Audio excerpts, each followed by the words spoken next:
You are listening to The Strange Case of Cabin 22, Part 5, On Sacred Soil. Greta and May poured more hot coffee for the fellas at the picnic table under a grand oak filled with the oranges and yellows of fall, and it was just outside the little general store at the lodge. Sheriff Cook was leaning into a car window and talking to Joan behind the wheel. Dave could see little Jacob still wrapped in the silvery EMT blanket in the back seat with his brother. Rage sat right next to the bench Dave was sitting on, and he was enjoying one of May's peanut butter dog biscuits. Dave looked over his coffee cup at the scene and couldn't get past feeling how very grateful he was to see both boys with their mom, who had elected to take Jacob to his own doctor for a checkup. "He has been through enough. I'm taking him home," she had said, and not an adult in the circle back at the cave site had disagreed with her when she said it. "The boy looked plumb spent," Chuck had said, and Dave agreed. "Damned if he didn't," he had said now, almost breathlessly. The adrenaline at that point had pretty much left his body, to the turbulence of the memories of the things they had seen. Dave hated that part of the job, but he loved this side of it. The helping part, the reunion part, the saving who he could part. Sheriff had said the crime scene was self-explanatory. It stood on its own. He had added for Chuck, Dave, and Deputy Parker that the dumb son of a bitch blew himself up, saved the county a lockup and a trial. Jacob hadn't said anything, not to the EMTs, not to his brother, Mike, or anyone at the cave. When Dave carried him down the mountain, Jacob had just put his little arms tight around Dave's neck and whispered, "She tried to take me with her.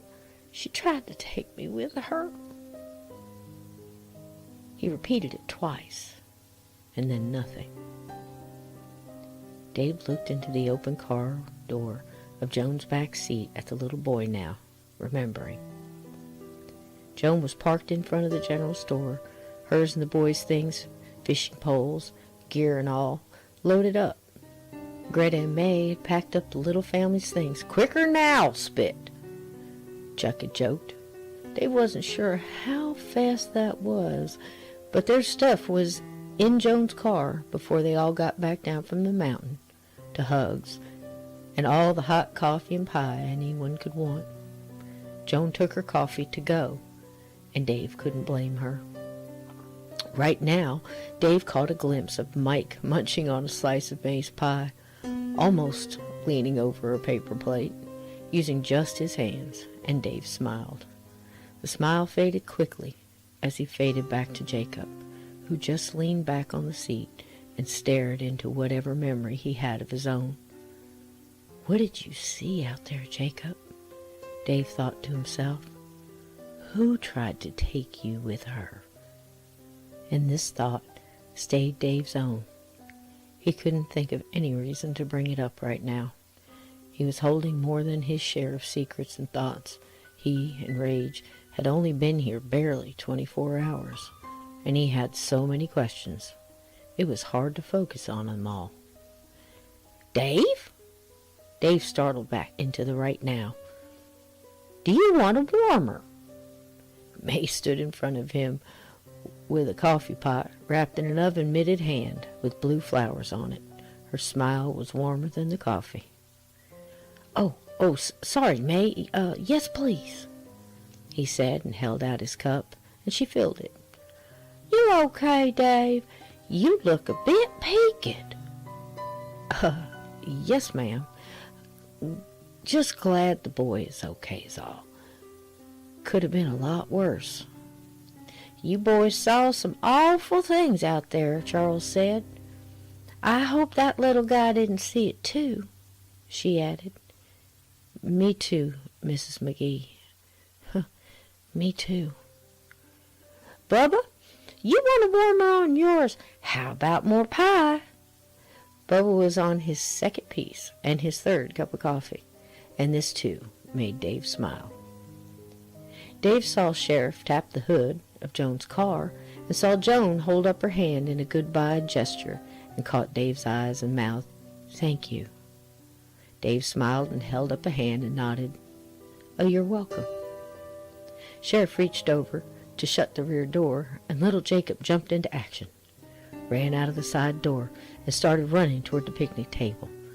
The little silver blanket flew off his shoulders like a kite that caught the wind. Joan jumped out of the car and started after him, and the sheriff grabbed her arm and said something, and Joan waited. Jacob ran up to Rage, who sat up at the commotion. The little boy landed on his knees and wrapped his arms around the dog and hugged him fully. And he whispered, Thank you. Thank you for saving me. Rage. Kissed the dog on the head, and Rage returned it with a few licks to the boy's face. Jacob looked up at Dave and just nodded to him. The little boy stood up and methodically walked back to the car, head down, shut the door to the car, and Joan got back in, and they drove off. Dave patted Rage, who moved in close to him now, and they watched the car fade down the mountain road. Bubba broke the silence. That's some dog, Dave. Yes, certainly is, May McGee added. George, his tripods and equipment finally in his possession, were leaning against the edge of the picnic table next to him. He leaned up for a better view and smiled at Dave. The gathering took on a more relaxed vibe now. They all ate more pie and decompressed, watching the ME go up the trail. Another set of deputies Dave had not met went with him, rolling in extraction gurney behind them. The EMTs had gone, no one here to be saved. Dave figured they'd need shovels to get that guy in a body bag, and he shuddered a bit and pushed his plate of apple pie away from him. He was also surprised not to see a caravan of news vans coming up the mountain, but none had shown yet, and he was grateful. He looked down the table at George, who was cheering up the table and passing around a camera, showing off nature shots and chatting about one that could be a cover candidate. Dave remembered they had an appointment to talk later. The black crud on the mirror and things George said he had heard going on around here, some of the subjects they would cover, no doubt. Dave glanced at his watch. 3 o'clock already? What a day it had been. He was going to try and hit the showers again. The muck from the cave and crawling around was getting to him. This time he'd take his 12-gauge with him. He was tired of surprises, and after handshakes and so glad you were here's were passed around, Dave gathered up his fishing gear that never saw water that day, and he had set the worms free, and Deputy Joe had laughed at that and made fun of him a little. He and the hero dog of the day, Rage, went back to the cabin 22, gathered his stuff for his second shower today, and thought of getting back to reading, maybe a steak for Rage, and many beers for David. While Dave was taking another shower, without incident this time, Sheriff Cook and Chuck McGee finalized things around the incident that day. The cave would be boarded up by his deputies, and the investigation into the shiners would be continued, but quiet. The state sent a few of their own men up to the cave to have a look around and to help oversee the issue. Chuck knew from experience that Skeeter Davis hung around with Jeb down at the garage quite a bit. They both lived in this area most of their lives, and it was no secret there had always been a rumor of Ezra Perkins being a shiner, but no one could ever catch him at it. Sheriff would head down there to the old garage and get a look around, the sheriff had said, and see if Tater was down there too. See if he knows anything. Chuck leaned on Sheriff's car and looked at the Ziploc bags lying on its hood. Skeeter Davis's face peeked out from inside the bag and smiled up at Chuck through red streaks made by his own blood. Chuck shivered at that and looked at the watch now, also streaked in red. "Bill, that watch!" He leaned in and pointed at the gold pocket watch in the plastic bag next to the wallet. "Can you open that without taking it out?" Chuck asked the sheriff. "Sure, Chuck. I can do better than that." Bill Cook reached into his pocket and pulled out a rubber glove, slipped it on, and reached into the bag and pulled out the pocket watch. "Can you open that?" "Why, sure," Bill said as he popped the little button on the top, and it played a little tune.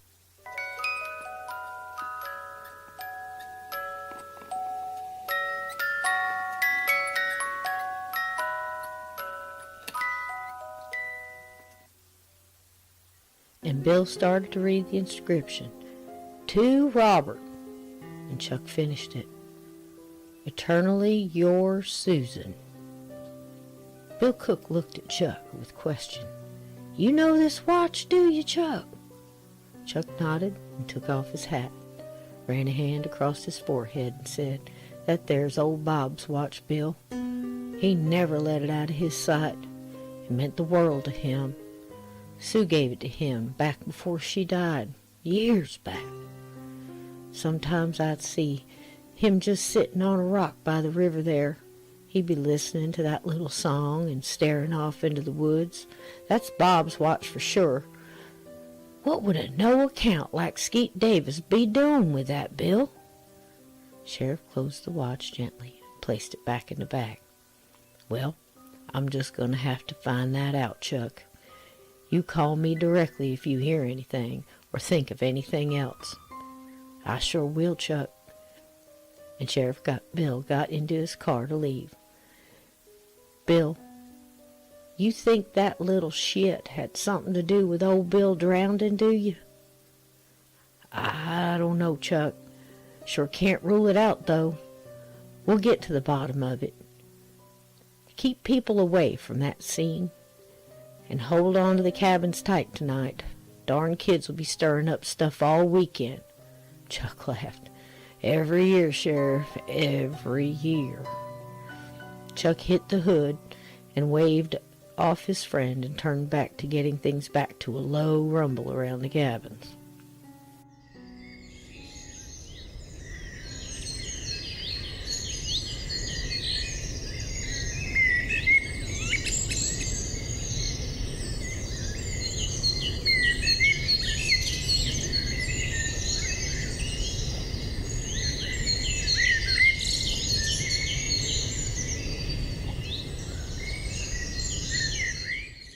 Jeb looked through the dirty windshield of his old truck, covered in the camo netting, and stared off into the woods. His day had started off looking at the sun come through a dirty old window this morning, and now it was going to end watching it go down through another dirty one. Not one of Jebediah Perkins's best days. He was afraid to move now. The memory of the day before echoed in his mind, and he thought about everything that happened since. The loss of his still, all that money, it made him gone now for sure. The still was his real income. Sure, he'd made some money working on cars, but he liked to take his time, work not being his favorite thing to do. He made jack shit on parts, and labor drawn out like he liked to just barely covered the rent on that old place. It was a good front, though, close to Sally and his real money. It was very possible the sheriff would be looking for him now, he thought, and he didn't know if Skeet was going to talk. If he was in trouble now, of course he'd talk. He'd be spilling all the beans right about now. Damn it, anyway. He was glad to be sitting guard on the last of Sally's best shine in the back of his truck. "I gotta get this stuff sold, get the money, Start new somewhere else. Jesus! Jeb hit the steering wheel hard. He was darn mad he was stuck here. He was even madder he had lost everything. All he had left now was the truck full of shine, and there was cops crawling all around. He knew it. They were mostly on the other side of this part of the mountain. But it wouldn't take 'em long to stray over here, start poking around, he thought. Now he had to sit here, feeling horrible, his head splitting in half from his hangover. He pulled out an old Marlboro box with pre-rolled bugler cigarettes in it, pulled out one, and shook the pack. 4 danced in the box, and he smiled. That'd be enough, he thought, and he perked up a bit at the thought of no longer giving a shit about the mortgage on that old building being past due. Let the bank take it, he thought, and good riddance. He lit up the bugler with his old Zippo lighter and clicked it closed.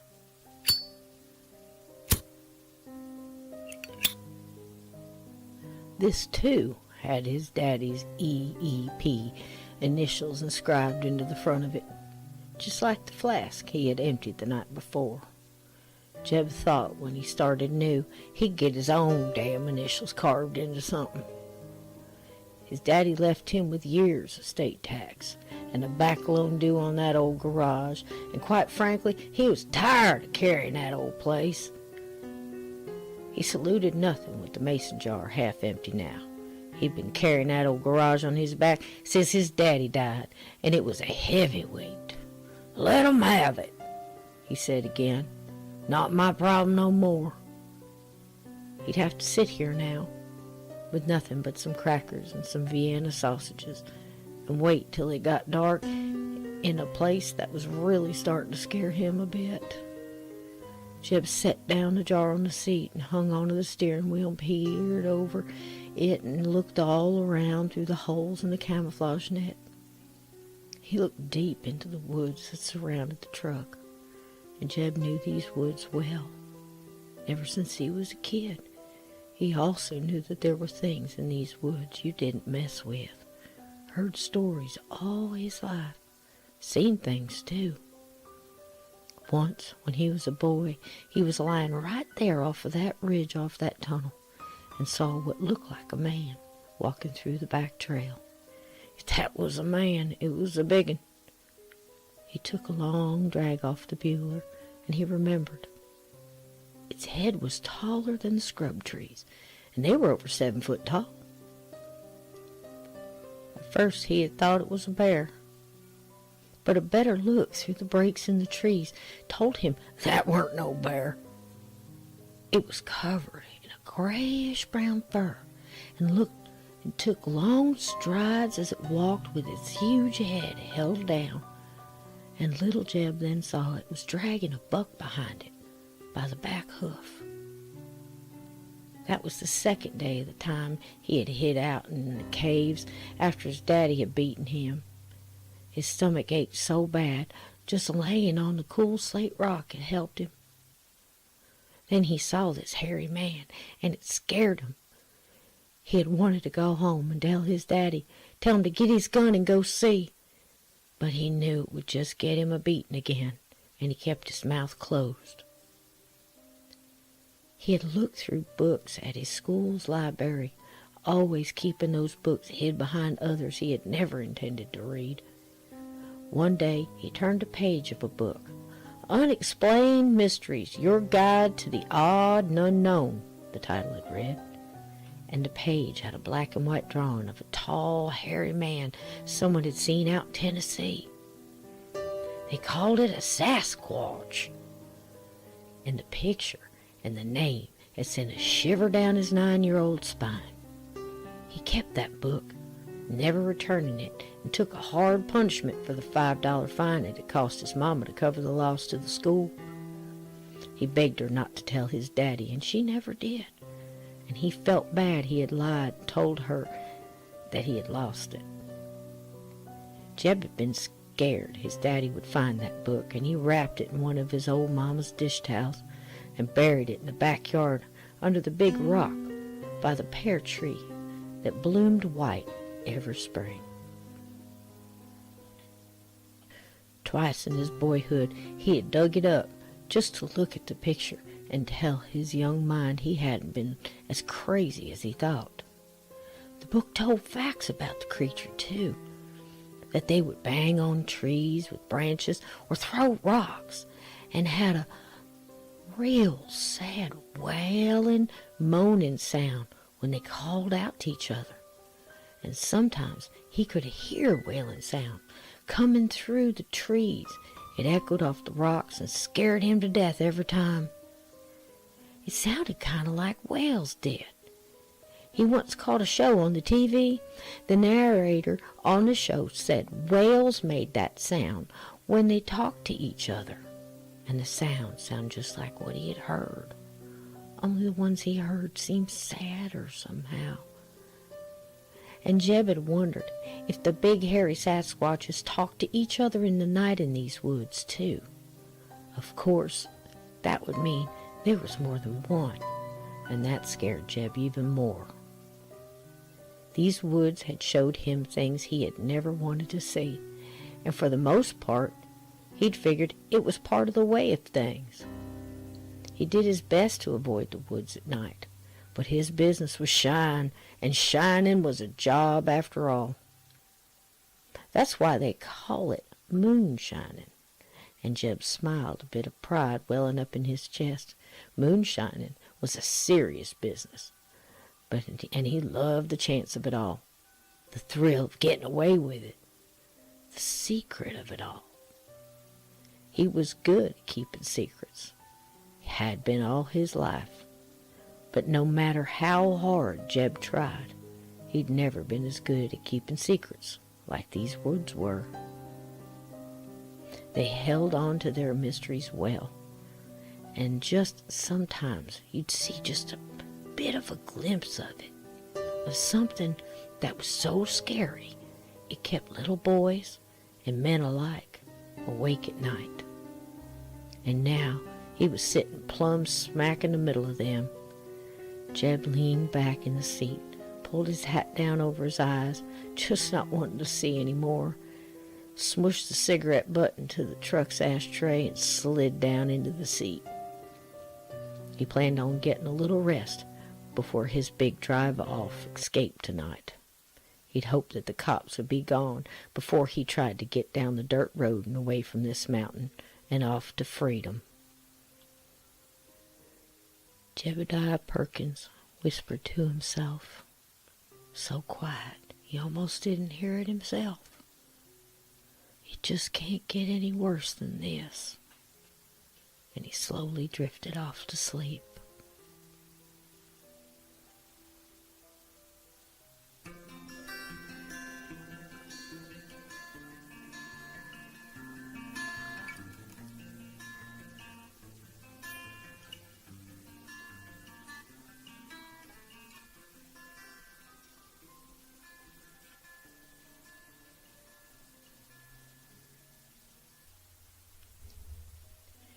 Sheriff Cook leaned on the workbench on one elbow, drinking a bottle of Stewart's root beer. It was cold, and his brown glass took on just a bit of frost when he had pulled it out of the old cooler into the hotter than normal October sunlight. It had just the right sweetness to it, too. The vending machine outside of Perkins' garage was an old one, the kind that you could put the money in the side slot and just lift the top off the old cooler, reach down into the cool space, and pull out an ice-cold cola. Of course, around here, that could be a bottle of Coca-Cola, a Sprite, a Grape Knee-High, or a Stewart's root beer. People just said cola or diet for soda and went on to the specifics from there. Bill Cook could remember way before he was sheriff, way before he was ever a deputy, way before he ever graduated high school, played football, or kissed a girl. Way back when he was just a boy. He'd come up here with his daddy when Ezra Perkins ran this garage. His dad never liked Ezra Perkins, but he knew a lot about Ford Mustangs, and his daddy had one. And he had a way with getting their engines to run smooth, as Daddy had said. Back then, his dad would flip Billy a quarter, and he'd go out there, get the old wood crate, stand up on it, and pull a bottle of Coca-Cola out of the cold cooler. On a hot day, he'd linger there, his top half leaning in the coolness of the box. He got yelled at more than once by that old Ezra himself for letting out the coal. He could also remember how the green glass bottles looked just like the figure of a woman back then. He'd heard later in life that that's exactly where they got that from. Funny how things are created, and how quick things change. Now a bottle was $1.50 if you were lucky, and most of them were plastic. Some of them were still glass, but glass seemed to be going away slowly but surely, and the dispensing mechanism of that old vending machine had to be pulled out a long time ago. But that old machine kept things cold enough. Its bright blue and red Pepsi logo now faded to a powder blue and pink on the side of the big machine. Now there was an old coffee can wired to the bottle opener on the side of it, to drop your money in. But nothing had changed about the feeling of the cold air in that big box, except for sure, Sheriff Cook's size. Now just a quick, cool burst of air on his face would have to do. Things changed faster than we realized, and some things stayed the same more than we appreciated sometimes. Ain't that just the solid truth? When Sheriff Cook went into the garage, he'd always buy 1 or 2 bottles, bring it in, and hand it to anyone he needed to talk to have a friendly little conversation starter, pace things out slow. It was always nice to have something in the other person's hands as well, to keep 'em in view, especially if you were asking things that made them feel uncomfortable, or worse yet, squirrely. It helped to keep an eye on things, an icebreaker, so to speak. One time, back in the day, he was grateful for the very first time for the glass bottles giving way to the plastic ones. He was up here as a deputy with then Sheriff Cassidy. After he himself had handed old Ezra Perkins a Coca-Cola, old Ezra didn't like a question that the sheriff had asked him, and chucked that Coca-Cola bottle right at Sheriff Cassidy's head, knocked his hat clean off, and clipped his right eye. If that had been a glass bottle, Sheriff Cassidy would have needed a couple of stitches that day. The current sheriff never forgot that, and today he handed Tater Daniels a plastic 12-ounce bottle of Mountain Dew. "Tater, that old Hampton's John Deere you're a-working on?" Bill Cook asked, knowing full well it was. Everybody around here knows everybody else's John Deere's. Tater took a long sip of the bottle of Mountain Dew and gulped hard. "Yes, sir. It sure is. I'm tuning her up now.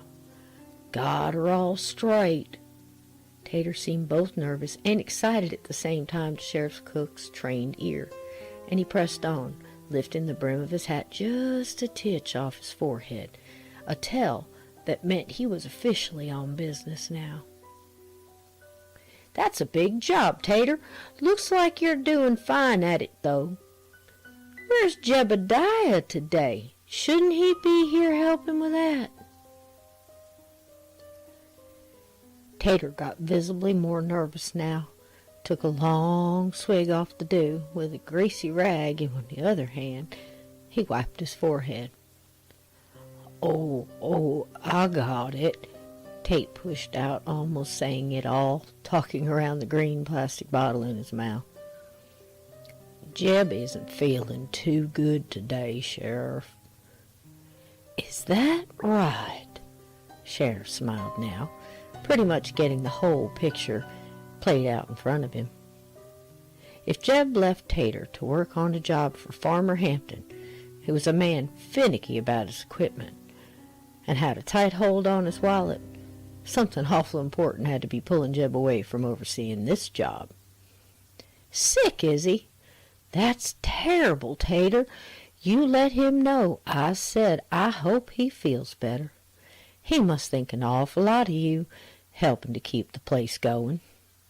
Tater smiled, and his body language echoed the feeling. He said he knew I could do it. He's my friend. Tater smiled again. I'm sure you have more friends than you know up here, Tater Daniels. You should know that, Sheriff added. Tater thought and looked down. Cook noticed that.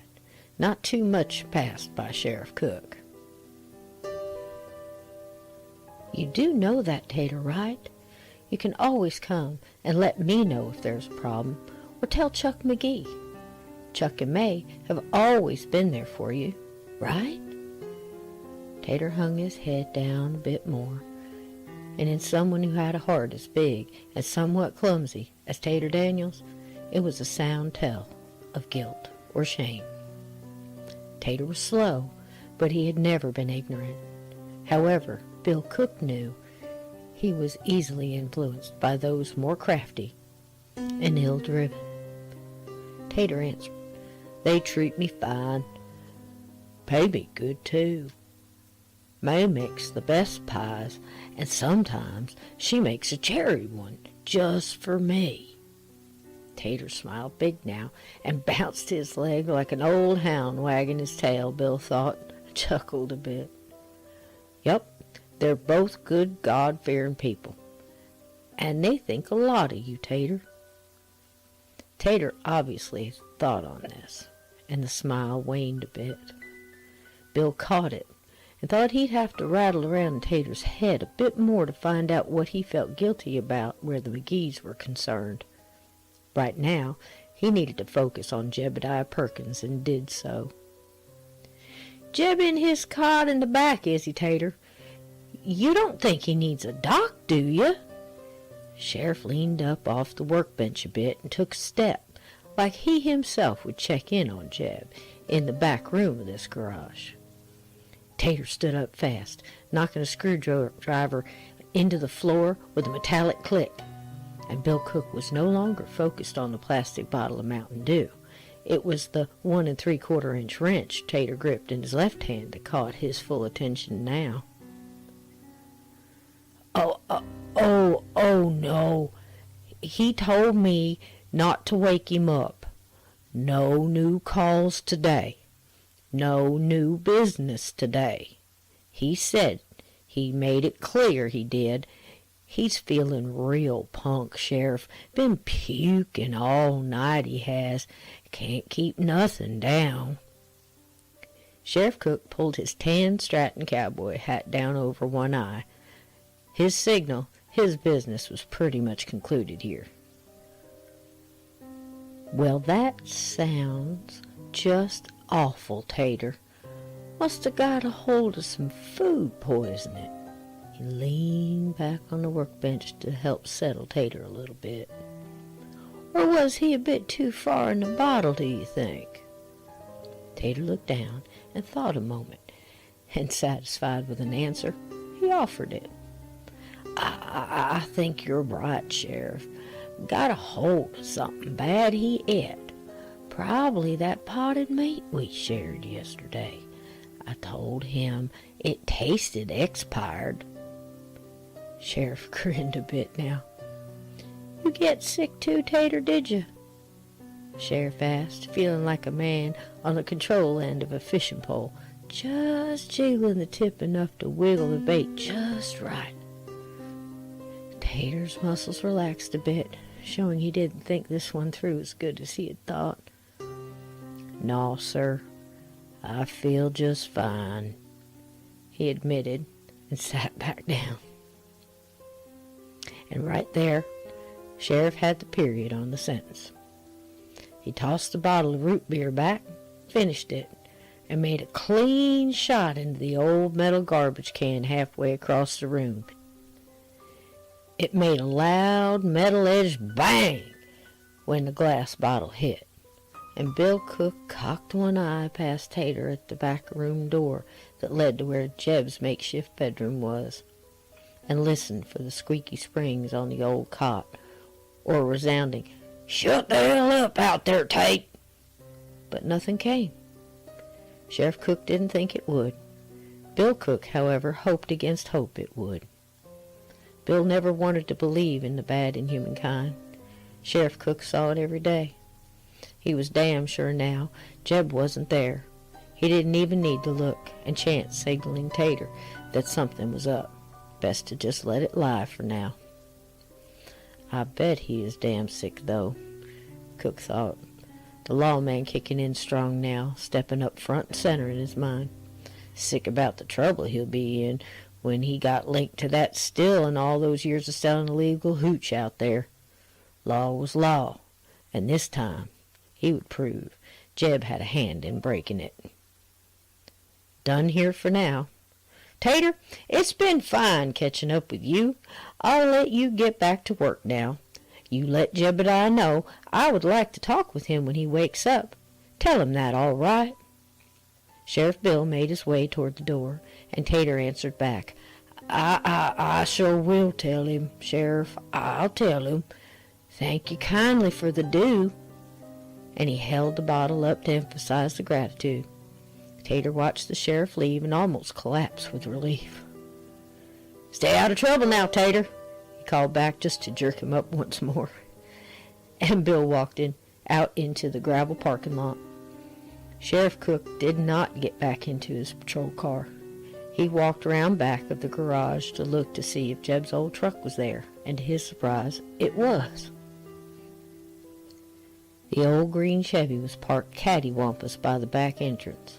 Of course, with all these vehicles at his disposal, it didn't mean that Jeb wasn't off in one of those. But there was something else that got Sheriff Cook's attention, something funny about the side of this beautiful old truck. There were huge gashes along the passenger side that went from the side door all the way down and across to the wheel well in the back of the truck. Sheriff Cook walked up to get a better look to see if maybe Jeb got in an accident of some sort, and maybe that's what was keeping him holed up in his cot all day. Maybe he was hurt and down at old Doc Clemens, or maybe at the ER.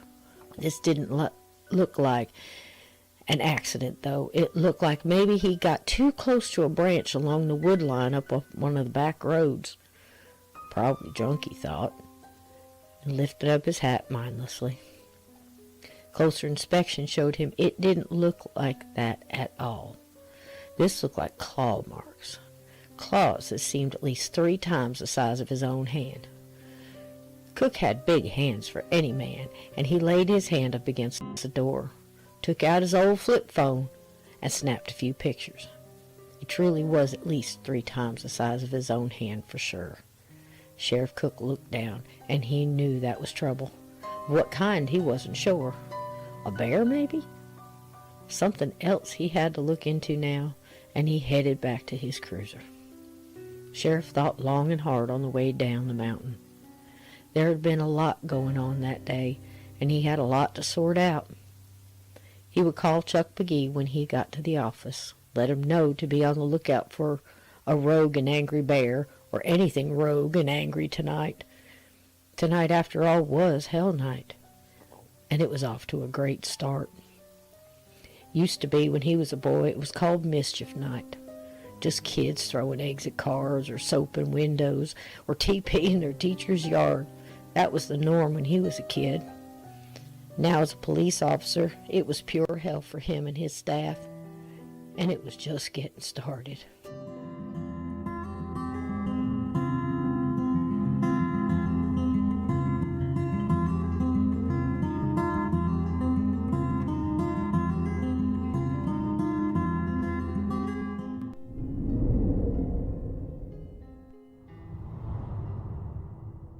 Greta helped May put up the leftover pie in May McGee's perfect little country kitchen. Greta scraped pie crust and left behind pecans and chunks of apple onto a plastic platter May had set there for scraps," May had said. Greta had known for years nothing went to waste around May. "There's always a creature outside that'd be glad to have it," she had heard May say more than once. They made small talk as she went through the paper plates and scraped them off and tossed them in the trash. May wrapped up 2 pieces of her best pecan for Greta to take back to the cabin with her and George. "Those sure were beautiful pictures George got this morning. He has a right good shot at the cover this year, Greta." Greta smiled. "Either way, he has a place for them on the wall at his office at home." She has always been proud and positive where George's hobbies were concerned. "Nice to see some beauty come out of that horror today. It's a blessing Anna May and Bert Davis aren't alive to see such an end to their son." Greta nodded and understood. He'd always been hard on his mama's heart growing up. She used to sit right there on that couch and tell me of the fears she had about her boy. Truth was, I don't think Bert gave much hope for his son, but Anna May never stopped praying for him. Greta nodded again. She never knew Anna May and Bert well, only meeting Anna once before she passed up here in the lodge it was. They shared sweet tea and May's butter cookies on a hot July afternoon years back. Greta was just so grateful George and the little boy was okay. She added her thoughts to the conversation. Deputy Danker says that Still had been up there a long time, they thought. It's a wonder no one else got hurt up there. She shook her head. "I don't wish anyone harm, but that man had to know it was dangerous as well as being illegal." May said, "Ain't it so?" and passed another plate to Greta to scrape off without looking. "Here's the last of it, Greta." Greta didn't answer. "Greta, here you go, hon." May looked toward Greta and noticed she was gripping onto the counter. Her head was starting to lean back and her eyes were rolling back into her head, and she started to sway. May quick jumped up behind her friend, threw her arms around her to brace her fall, and slowly started to ease both of them onto the tile floor as she started to yell for Charles and George, who were outside trying to talk about the day's events. "George! Charles! Come quick! Greta is having one of her spells!" Chuck heard it first and broke into a run. "George, it's Greta!" George was right with him as they ran into the office, ringing the bell on their entrance. "Back here, Charles!" May yelled, now sitting sprawled on the floor with her friend's head lying in her apron-covered lap. The men ran into the kitchen and saw the scene. George calling to his wife, "Oh, no, not again. Is she okay? Did she fall? Did she hit her head?" May said, "No, I caught her, but she's definitely having one of her spells, George. Charles, get some cool water and get me a cold dish towel over there." She nodded towards the kitchen sink. Chuck did as she asked and handed it to George, who placed the cool towel on her head, saying, "Don't startle her. She has to finish through." May said, "We remember, George. It's okay. We're here." Greta whispered something low, and Chuck leaned in too, and oddly took off his hat and held it to his chest. The 4 actually looked like they were conducting a prayer circle of some kind, perhaps a revival of a soul struggling not to be damned for all eternity. George lightly took her hand, and Greta's whispers turned harsh and low. A man's voice was coming from her now. It sounded like cigarettes and low-shelf whiskey. It came forced and hard, yet pleading. "He killed me. Murder. Give it back." Mumbling incoherent, George asked, Who is this?" "Give it back. He took it from me. Murder. Why?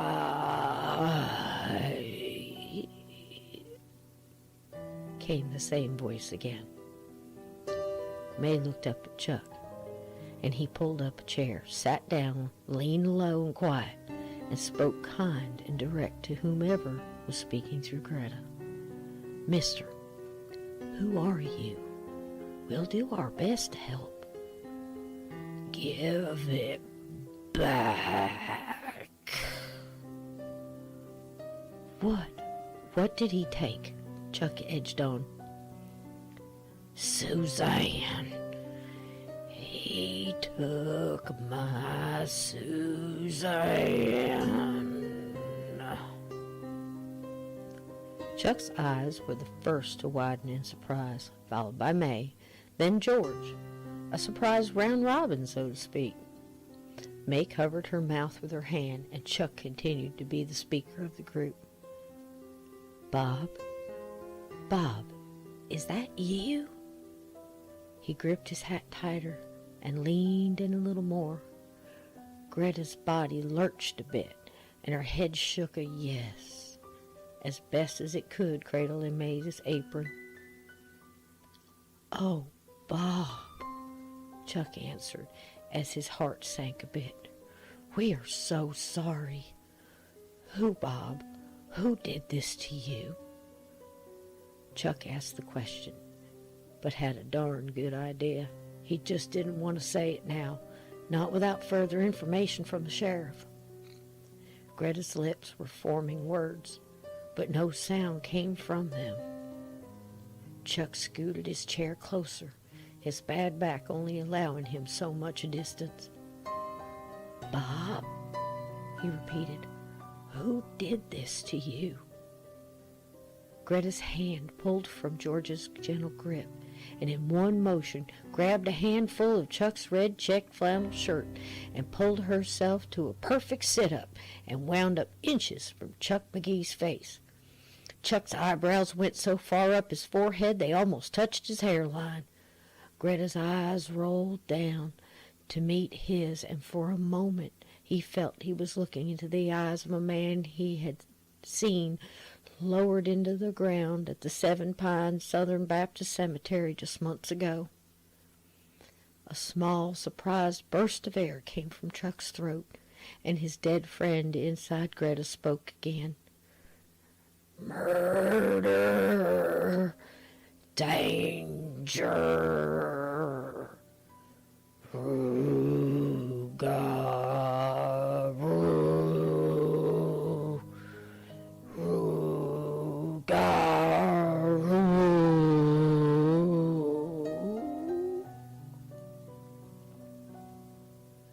Greta let go and collapsed back onto May's lap as fast as she had sat up. George gently gave her little slaps on the cheek and called to his wife, Greta, it's over, wake up. Greta fluttered her eyes and started to stir, and May replaced the cool rag on her head. Chuck met May's eyes, and he sat back, slapped his knees with both hands, and said, Well, that cinches it. I knew it weren't no damn accident. Poor Bob. I'm so sorry, my friend. He looked down and shook his head, placed his hat back on, stood up, and replaced the chair. Well, let's get her up and on the sofa, George. They got Greta up and together placed her on the couch. May got a cool glass of water for her friend. Greta didn't have to ask what happened. She knew. She had no idea what she said, but she knew she didn't say it. Going into trances didn't happen often, but when they did, they were memorable for anyone around her at the time, everyone but her. By the look on the two men's faces right now, she was afraid to ask what she'd said. She sat up, took the water from May, and May sat with her. George grabbed Chuck's arm and pulled him off a bit. Chuck, this is not the first time she has said this word. Chuck listened and thought, what was that anyway? Some kind of French? He took off his hat and literally scratched his head as he thought. I didn't know Bob spoke French. George added, She said it last night. talking, one of her dream talks. She said it in her voice, this Rougarou, over and over. Chuck, it scared me to no end. Those are usually warning dreams or premonitions. Chuck's head was swimming, and he tried to clear it. I don't like it, George, but I'm going to get to the bottom of it. We have got help coming for tonight and tomorrow. Let's all just stay close till we get a handle on what in the tarnation is going on round here. I got a couple of stadies up at the explosion site. 2 of my men will be pulling all-nighters out on the trails. They should be showing up any time. I'm closing these trails down early tonight. Enough is enough for one day. Word of this still blowing up, and skeet blown to all hell with it, gets out with all the rumors on top of things. Tonight will be a 3-ring circus with clowns in charge. Ting ting. The door to the front office opened, and Chuck looked toward it. There stood a young girl with hot pink hair and a ponytail on top of her head that looked like a fountain of cotton candy. She had on bright purple pants and a black T-shirt that had G-H-O-S-T in white big letters written across the front of her T-shirt. And coming in behind her, walking backwards, was a boy so skinny and tall he looked like one of those happy men outside of the Dixie Automotive in town. The ones with the air that blew its arms over its head and bent him over and up with an oddly happy face plastered on it. The young man was taking picture after picture as he walked, with a 35mm camera around his neck that got George's attention right away. Not paying attention to where he was going, he stumbled in past the girl and nearly knocking her down. She laughed and said, "Billy Ray, you be careful now," and blew a bubble with her gum that was as pink as her hair, and it popped with a crack, and she giggled again and sucked it back into her face like a magician's scarf trick. They both laughed, and he, too, had the T-shirt that matched the girl's. The young man held out his hand to George. "Hello, I'm Will Dunn." He looked over to the girl. "We're the Dunns." "That's my sister Carney." "Have 2 cabins for the weekend? My Aunt Rose and my uncle are coming right behind us." George shook his hand, smiled wide, and pointed to Chuck. "Pleased to meet you. That's the man you want right there." Chuck raised an eyebrow and called over to May. "May!"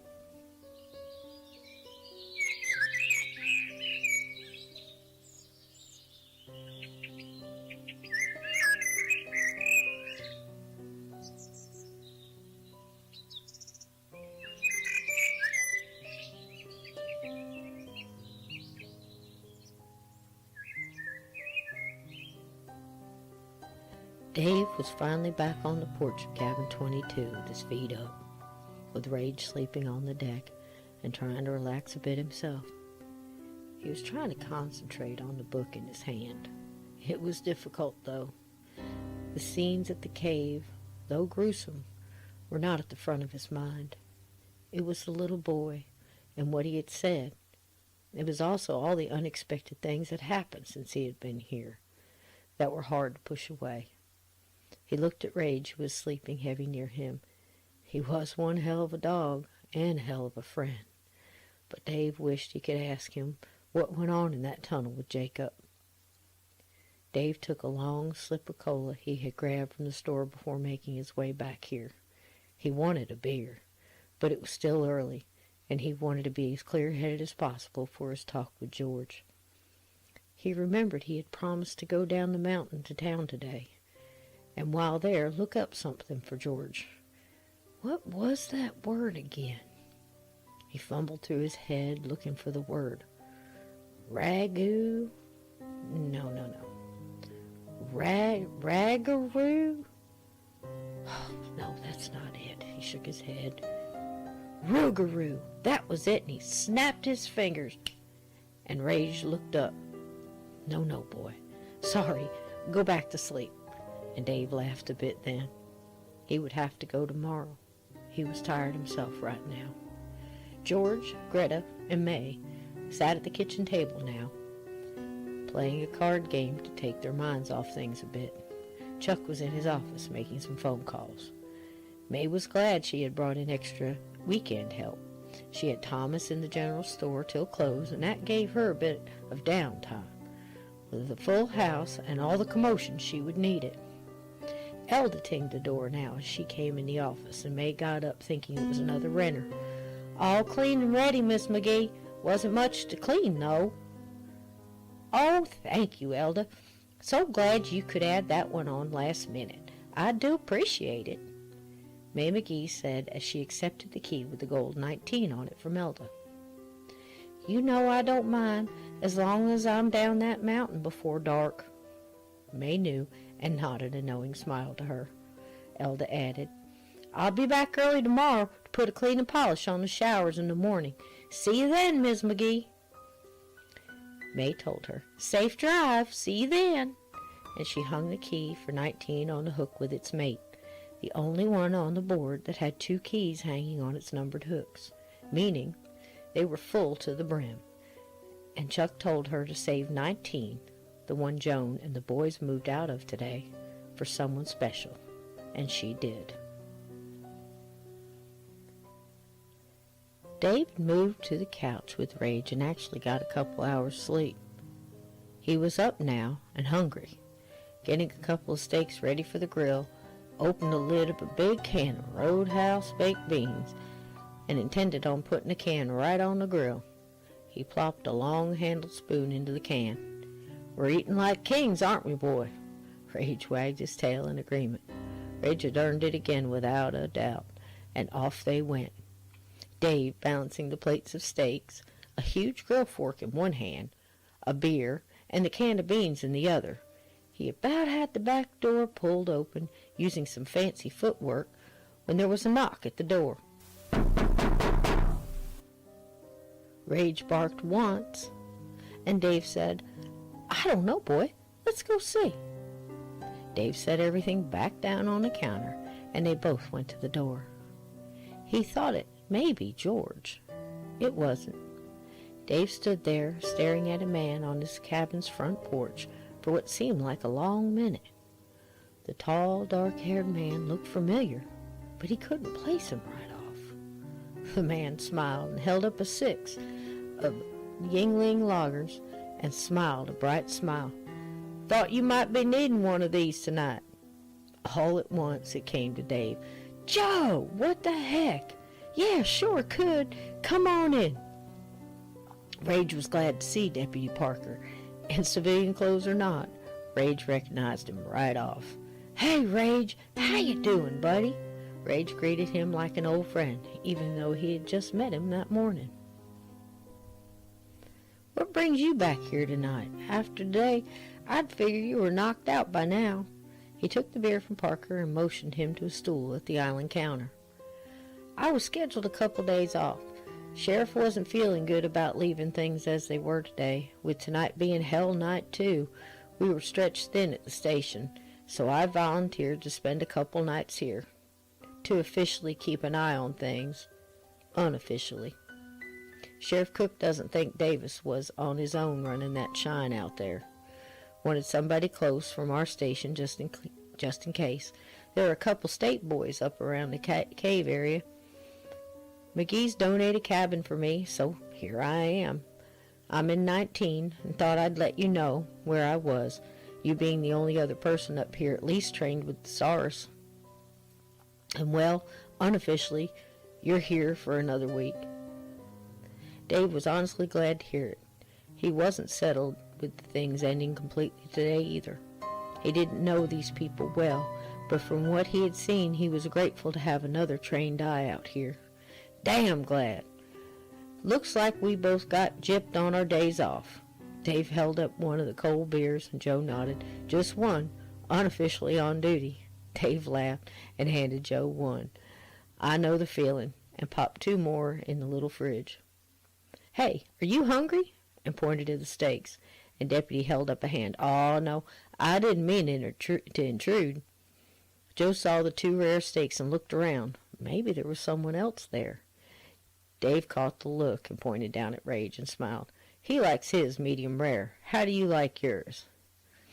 As he pulled another steak out of the little fridge and held it up, Joe smiled. "Medium. My wife tells me to cut down on the red meat, but I just can't do it." Dave grabbed the plate with 3 steaks on it now and said, "Hear that, Rage? Steak!" All 3 guys went out to the back porch grill, and Dave asked Joe, "Hell night, huh? I hadn't even thought of it being Halloween tomorrow." "Yup, All Hallows Eve, when ghouls and ghosties come out to dance." And Joe laughed. "You know, that's just not as funny as it should be, Joe," Dave replied. He was glad Joe was here, and he definitely had a couple things he wanted his opinion on. "I have a couple questions, if you don't mind." Dave eased in careful. "Fire away," Joe said, and lifted a salute with his beer. Dave smiled as he threw the first steak on and moved it around with a huge fork. "How are you with the weird and woo-woo stuff?"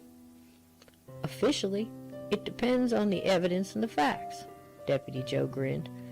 "Unofficially, I have definitely seen some shit." "Me too. Quite a bit here lately." The 2 men talked quite a while and took turns on exchanging exclamations like, "Oh man, that's nuts," or "How do you explain that?" When Dave told him about the figure in the window, Joe looked down off the railing from the porch and to each side. Highly unlikely someone could do that jump without a cable. Getting away without any noise? Not happening. Dave agreed. Deputy Joe even went in and looked at the mirror. The black goo message was still there, right down to the smudged E. When he came back to the conversation, he made a note for them to check on who had keys to the cabin, and all the logical explanations, of course. Joe added a bit of trusted information. There has always been quite a bit of talk about the woods around here being haunted. That goes back years, I've been told. It has gotten progressively worse this season. Things happen up here. A lot of people I trust can't explain. I was told Chuck McGee swears it's all nonsense. A non-believer, quote-unquote, Dave said. Sure, I can understand that. He and May do their best to shut down the hype. It brings looky-loos and investigators, and the phone rings off the hook. So Chuck pretends he has never heard of such nonsense. I can tell you this, that man knows more about the supernatural than you'd believe. Well, no kidding. Dave was a bit surprised. Sure, it's one of the reasons I'm here tonight. Hell Night gets crazy in town. Chuck McGee tries to keep those who are up here safe and enjoying their vacations without people stirring up things or asking if they've seen anything going on. Trails close at dusk, and he keeps a few friends on four-wheelers out there. Had some trouble last year with a group of college kids. Man, they brought a goat up here to sacrifice in one of the caves. They stole it from a rival college, they did. Had red paint, no stars on the cave walls, you name it. Chuck and his buddy caught 'em, though. Right after they were charged to the fullest extent of the law, Sheriff Cook made 'em come out here and scrub every bit of that paint off, too, along with all the fines they had to pay. May still got the goat somewhere around the lodge. Joe toasted to that with the last of his beer, and Dave laughed. That shower thing, though, that's strange. I gotta get Chuck on that. He really tries to keep a tight lid, like I said, on this place, but something like that Chuck isn't going to be happy about at all, Deputy Joe said, and made a mental note. Dave actually felt better now. At least they could all talk this out. I'm supposed to meet up with George Steele tonight, around 9. He said he knows some things that have happened. He wanted to tell me. I'm sure him telling me to keep it down on the down low from Chuck was just keeping in Chuck's wishes. Joe nodded. I just might join you if you don't mind. George has always been a straightforward guy. He has been here a few times when I've had to be here for disturbances and the like. Sure, please do. The more minds on this, the better. George held up his bottle and asked if Dave had any bottled water. If not, he had some in his cabin. Dave flipped a steak on the plastic plate and said sure. Not cold, though. It's in there on the counter. Help yourself. Hey, grab us some silverware out of the drawer, too, will you? He called to Joe as he walked out of view into the kitchen. Here you go, Rage. You're up first.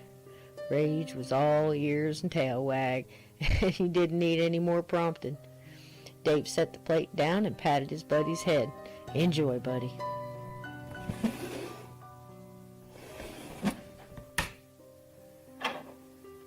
Joe opened one drawer and then another, and finally found the forks and knives, picked out 2 of each, and pulled the shrink-wrapped plastic back off the section of the bottled water, and heard a crisp metal snap behind him. He turned around and looked in that direction. There was nothing he could see that could click like that. He saw Dave leaning into his view through the closed screen door to put down Rage's steak, and he smiled. Great dog, he thought. I should look into getting a dog. That sound again, but this time he saw what made the noise. There was an old green tackle box on the island counter top between him and the porch doorway. He saw one of 2 lock catches on the tackle box flip open. Joe was trying to process this. Did the spring pop? What could... He stopped right there in mid-thought because the lid slowly lifted in front of his eyes. The lid opened deliberate and slow till it yawned out 2 separate trays with an assortment of contents. Dave, he managed to say slow and too low for Dave to hear, as an old wooden fishing bobber lifted itself straight up and out of the second tray. It slowly lifted, and then it stopped about 2 feet in midair, and it started to spin. Dave! Not louder this time, but actually lower in volume, as Deputy Joe Parker watched a pretty little green and red bobber and a long-styled navy and red one with most of the paint worn off slowly float up to meet the other, and also started to spin. Joe felt frozen to the spot and didn't want to take his eyes off this phenomenal sight. He found his voice and somewhere lost in his throat and pushed it out much louder now. Dave! As 2 red and white plastic round ones launched upward together, stopped abruptly next to the others, and started to dance along. Dave heard Joe, and still smiling Rage, made his way to the screen door. What's the matter, Joe? Can't find the He stopped dead in his tracks and focused on at least 8 of his dad's old bobbers dancing and spinning about 2 feet above the tackle box sitting open on the counter. He looked at Joe, then back at the odd scene. Shocked, he asked in a low voice, Are you doing that? Joe shook his head slowly no and kept his eyes on the dance. Holy shit, Joe, what the hell? Dave whispered. All of a sudden the bobbers stopped spinning, held frozen in midair, and then flew in different directions with a force that bounced them off the walls and cabinets. As the men ducked and covered, Rage started to bark from the wrong side of the screen, and Dave held up a hand that he was okay. As he stood up, he looked at Joe, who was looking toward the front door, and pointed in that direction. Dave looked where he pointed, and his old rod and reel lifted up from its lean next to the front door. It floated up, and at the same time moved till it was horizontal and hovering over the cabin's wood floor. Rage barked again, and the catch clicked on the old brass reel, and it started to spin. It started slow at first, then sped up so fast it was a blur, and the fishing line spilled out of the sides and made what his dad used to call a bird's nest, and then it stopped dead, and the rod dropped to the floor with a loud crack. Rage barked again, and Dave reached over and opened the screen, and Rage ran in, went straight to the fishing pole and sniffed around. Dave looked around the room waited for the next thing to come. Joe stood up now, slow, and broke the silence. "Do you do this for all your dinner guests?" Dave smiled and shook his head. "This is what I've been telling you, Joe." I can see how this could be unnerving." They both chuckled, and that helped. Joe got a closer look now and checked the box, like he was looking for strings or something, and then thought himself ridiculous. There's just no explanation." Dave smiled, trying to keep them calm. "Sure there is. The ghosties have come out to dance." Not letting this get to them, Dave tried his best to get back to normal. "Let's go try and eat. We'll go meet George, see if anyone else has seen things like this here." Joe shook his head and looked around the room. He grabbed up the silverware and his water and closed the tackle box on the way to the porch. Gave one more look before going outside. "My God," he whispered.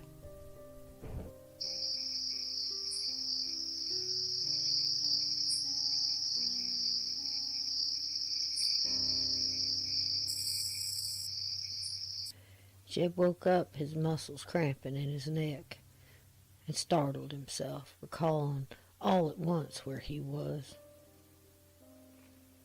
Through the holes in the camo net, he could tell it was starting to get darker now. Just a little while longer, he thought, and I'll get out of here and never come back to this place. He was feeling closed in, and he reached over and turned down the window and breathed in the air. He looked at his gas gauge. The orange hand pointed to just a little under half. "That's fine," he said. "Plenty to get down a mountain and get off on the highway and out of here." He smiled to himself and looked over to the amp meter. "Right on 12. Okay, we could spare a little." He turned the key to the accessory, reached over and turned to the knob and the radio. It came on and blared out loud, and he jumped, quick turned the volume down and mashed the number 2 button. "Damn it, Skate, you don't count." Tim McCloud was somewhere in the middle of "Live Like You Were Dying," and the melody filled the truck and Jeb, and he started to calm down as he started to sing. "I went 2.7 seconds on a bull named Fu Manchu." Jeb was feeling better, and he had to pee. He opened the door and ducked under the camo net that made a roof over the open door and stepped away from the truck and continued to sing as he relieved himself in the brush. "Live like you was dying." Pleased with himself, he laughed, zipped up, and tossed a quick look around to the cliff and the tunnel entrance he had seen the men come out of earlier. His view in between the trees was a bad one, but he didn't see any movement, and he felt good about that. He got back in the truck and closed the door with a quiet click, and reached down and turned the radio just a bit. And he ate another cracker and slumped down low in the seat. Just a little bit longer, he thought. Outside, not far away, a large beast stirred in its sleep, the low rumble of its breathing, almost a purr from its throat. The others were close too, but he slept alone. He was their leader, their wise one. He had run the long path from their true home and brought them to another. This was a good place, with high trees and hills and not too many of the intruders with their loud noises and their destruction. He had lost some in his pack along the way to the new land, but they were weak and couldn't stay close. Now he waited for nightfall. The intruder who tested him, who claimed his area with his scent, he was near. He could smell him lightly on the breeze. If he got the chance, he would not let him slip away this time. He had made him look weak to the others, like he lost his speed. He would not be tested by them. He was their leader, their wise one. No intruder would destroy his place. His thoughts drifted as he circled sleep. A low breeze blew the leaves that shaded his body, and a familiar scent, heavy with the male intruder, filled his nostrils, and a growl formed in his throat, and he opened his eyes.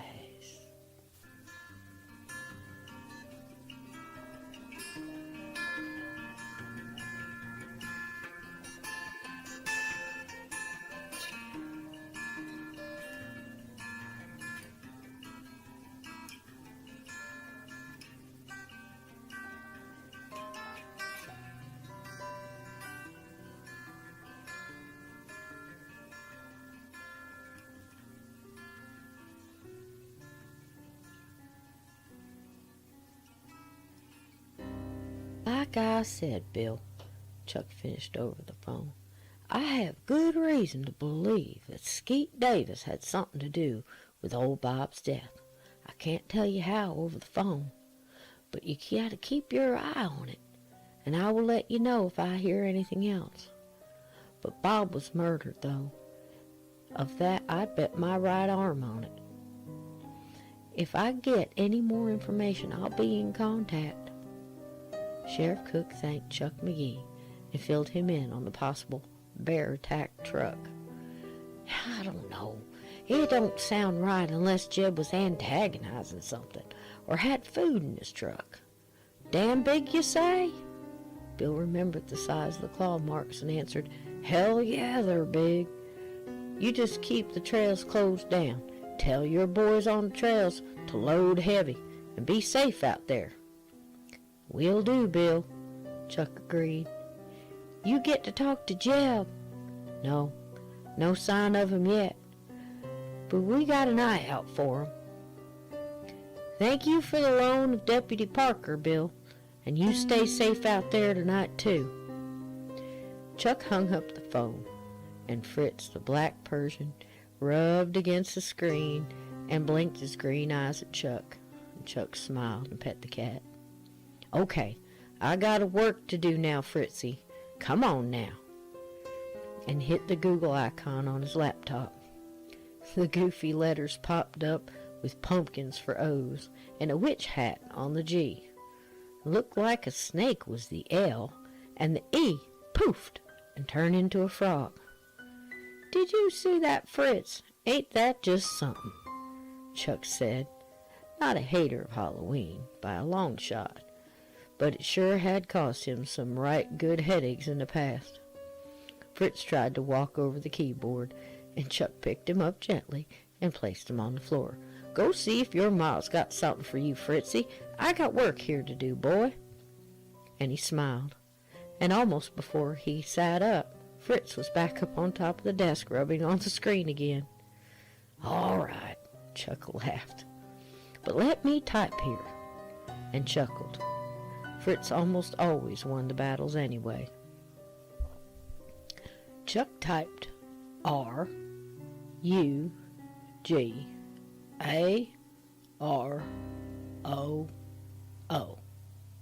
and hit enter. Images of huge wolf man-looking beasts with long claws and teeth to match popped up on the screen. Fritz arched his back and hissed, and Chuck too jumped back in the seat. I agree, Mr. Fritz. Fritz jumped down and out of the office. Chuck slowly scrolled down to some text. The Rougarou is essentially Louisiana's bayou-dwelling werewolf and is a prominent figure in Cajun folklore. Chuck rocked back in his seat, took off his hat, scratched his head again, and whispered, "Well, I'll be dipped in shit." Then got up, opened his office door, and hollered down the hall toward the kitchen. Excuse me, George? Would you like to come in here for a moment, please?"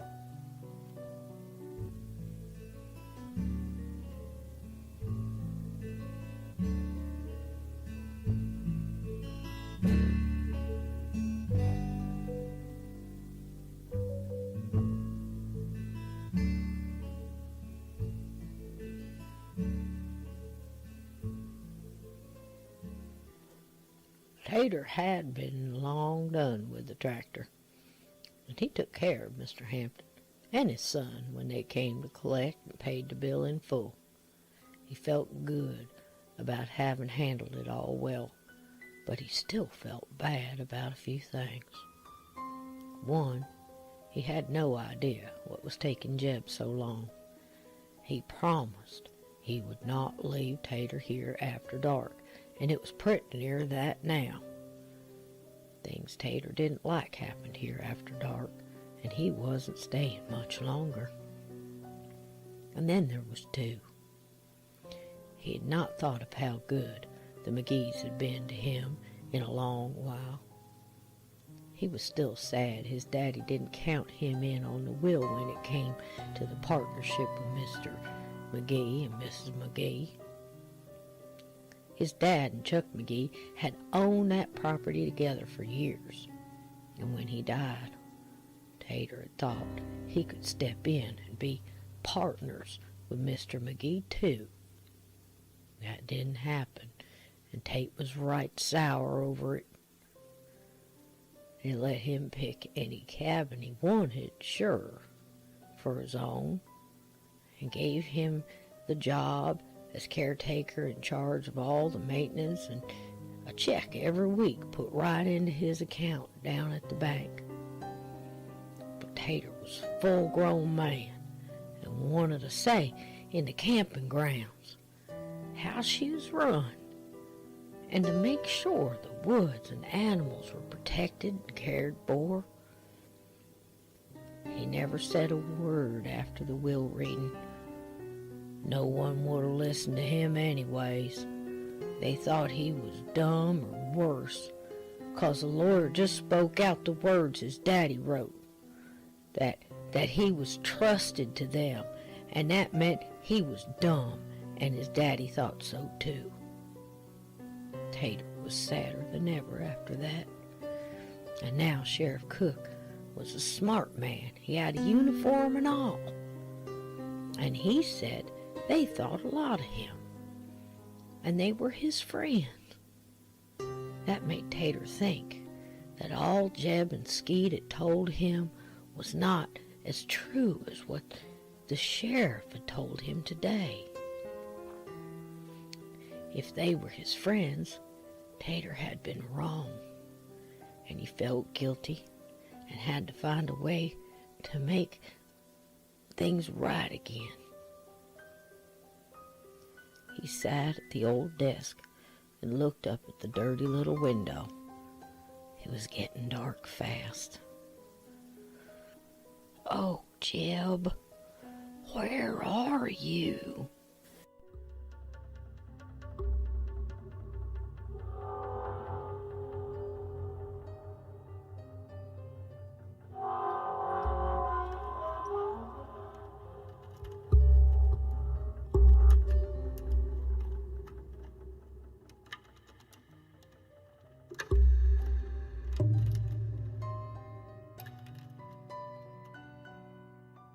Dave, Rage, and Joe Parker started to walk down to the lodge. It may have been too early to catch George, but they thought they would try. As they walked, the wind caught Joe's button-down shirt, and the side tail flew back a bit. For the first time, Dave noticed the strap to his shoulder holster. Good, he thought. He had left his 12-gauge at the cabin. The campers in number 20 were sitting on the porch carving pumpkins. A middle-aged lady, a man around the same age, 2 teenagers it seemed. The girl had pink hair and a tumble on her head, and waved as they walked by. Dave and Joe waved back, and they continued on to the lodge and some truth.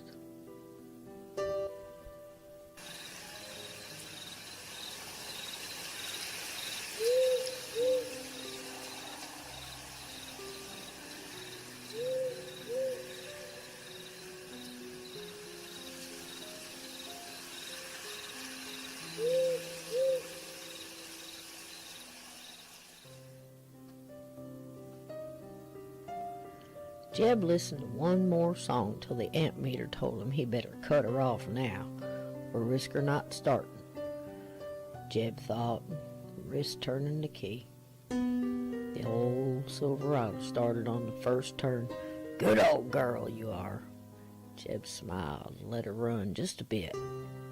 It was near to dark, and he was almost at the finish line. He hadn't seen any movement around since this afternoon, and he could chance charging her up just a bit. He had 3 crackers and 1 Vienna sausage left. He had made it through, he thought, and smiled deeper. It was getting dark inside the truck. Most of what light was left was filtered through the netting and cast shadows and funny blotches. Jeb reached another cracker and stabbed a Vienna sausage with his little pocket knife and ate them both with a new confidence that all was about to get better for him. He briefly thought of Skeeter. He got himself in this, he can get himself out, Jeb thought as he chewed the last of his feast. Not my problem no more. And he smiled at that too, feeling darn okay with it. Tater crossed his mind now. And he was a dumbass, but he was always there for Jeb. And Jeb thought again. He's a big boy. He's gonna have to take care of himself too. He spoke to the windshield like it was a friend. He's gonna be fine. I don't owe that boy nothing. Jeb took a swig of the hooch and wiped his mouth with his arm and spoke to the windshield again. I got better things to take care of now. Jeb heard the sounds of nightfall starting around him, an old screech owl in the distance. I might just miss these old woods. Jeb closed his eyes and listened to the woods talk to him. It took him back to being a boy again. Not the good times. There really wasn't any of those. But there were moments that were better than others. Out here in these woods, alone, had been some of his best.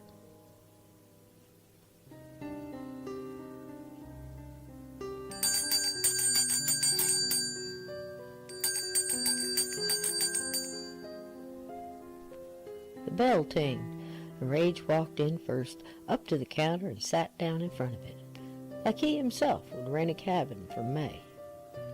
Fritz jumped down from the big bear statue and onto the counter and started to rub on a brochure display and figure-eighted through to a huge vase of fall flowers and then back again. Rage watched and cocked his head to one side, and Fritz just blinked its green eyes, not a worry in his bones. The two acted like friends, Dave thought, and then called to the McGees. Hello? May came from the back room and looked down at Rage. Hello there, sweetie. How's our hero tonight? May came around the counter and pet the dog as Dave and Joe waited. Hello, Mrs. McGee. George wasn't at his cabin, but his car is there. Have you seen him? He and Greta are right here, boys. 1 second. May called back to Chuck. Charles, Dave, and Deputy Joe are here. Chuck McGee stepped in the hallway and hollered to Joe and Dave. Hello, boys. Would you mind coming on back here just a moment? You know, if you don't mind. All three stepped into Chuck's office, and saw George behind the desk, reading something on the computer screen. "Hey, Dave, I'm thinking we have a lot more to talk about than we did this morning," Chuck said. "You can say that again. Boys, we got some things to tell you, and it ain't sounding good right about now." Chuck motioned them to come around the desk, and they both did. Joe's eyes widened before Dave's did, but Dave wasn't far behind. Dave let out a quiet, "What the hell?" and Joe echoed it with a slow and low whistle. George looked up at Dave and said, "Rougarou," and nodded his head.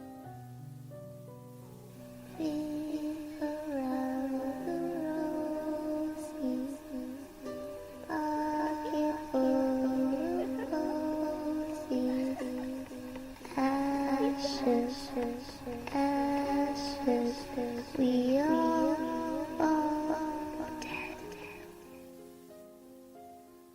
Tater had had enough waiting and thinking. He locked up the shop and put the key in the old wheel rim by the tires at the back door. It was late, and he guessed he wasn't having no pizza tonight, nor a six of beer with his buddy. He'd go by the general store. Tom was there tonight, and he'd get him some hamburger and talk with Tom a bit. That's what he'd do. He liked when Tom filled in. He was a good storyteller and a nice man, and he just couldn't wait. It was darker now, and he said he wouldn't be here in the dark. Tater walked over to his golf cart and got in. He was still mumbling on about Jeb not coming back. He had done his bit, did a good job. Now, here he was, alone in this place, and he hated it. He started up the little cart, and off he went through the gravel parking lot. He loved this old vehicle. It was one his dad used around the cabin grounds. She was a Cushman, a 735. She didn't have breakneck speed, but she handled well and took the trails like a dream. His dad got it in the 70s, and Tate loved to ride in it with him. Tater was afraid he'd keep growing and not fit under its little roof one day. But he could fit if he scrunched down a bit. Right now he was feeling as faded as her turquoise paint looked. But they both pushed on. He rode past Jeb's old truck and winced at the marks there. "That ain't no branch. Those look like claw marks."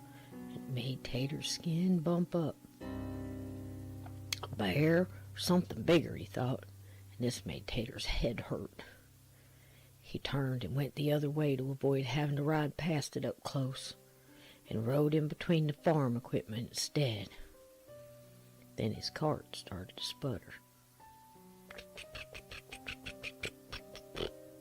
and quit right there and rolled to a stop.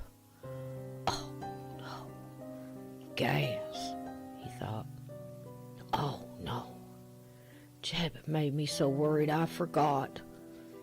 He thought a moment and tried not to panic. He squinted his eyes and started to count. Inside his head to calm himself. 1, 2, 3. His eyes flew open. "No problem. There's a 5-gallon jug back in the garage.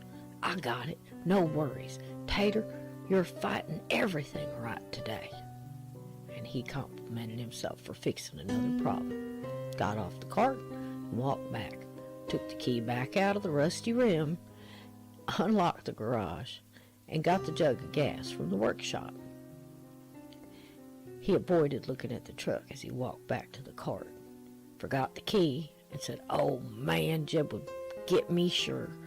Turned back around and dropped the key in the rusty wheel rim. "There, no worries." He took off the cap and poured in the gas, and he heard the wind whistle behind him.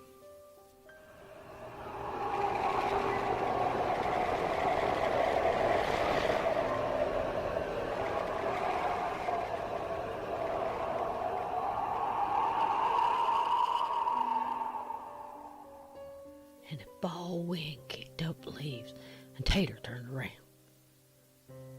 He had stopped full view of the dead children's playground. He was just this side of the rusty chain-link fence. Oh no, not here. I hate this place. He hurried and spilled a bit of gas.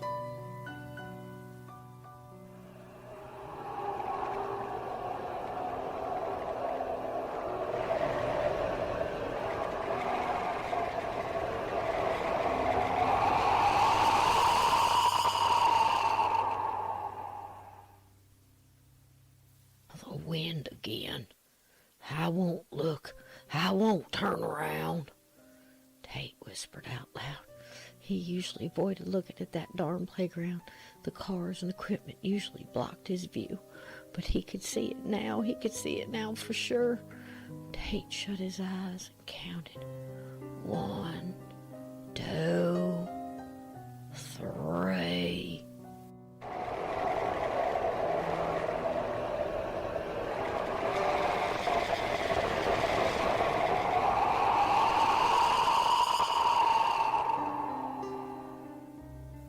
It's just the wind, just the wind.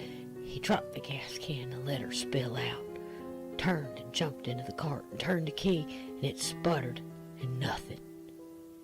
Tater did look up then to see how far he was away from the fence. It was right in front of him, the old rusted chain link, and behind it he could see the old wooden seesaw slowly moving up and down, up and down. No, come on now, he tried again. But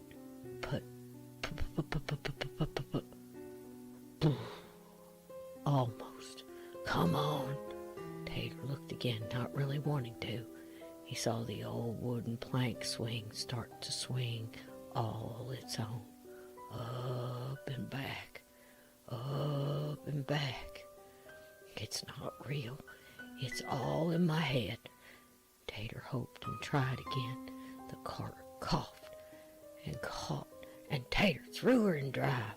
And as he went way too close to the rusty fence, he saw the tilted merry-go-round start to turn and squeak as it did. And Tater put his foot down and went as fast as she would go, mumbling, "It's not real, it's not real." And where the gravel turned into the dirt road, he could swear he heard a little girl laugh.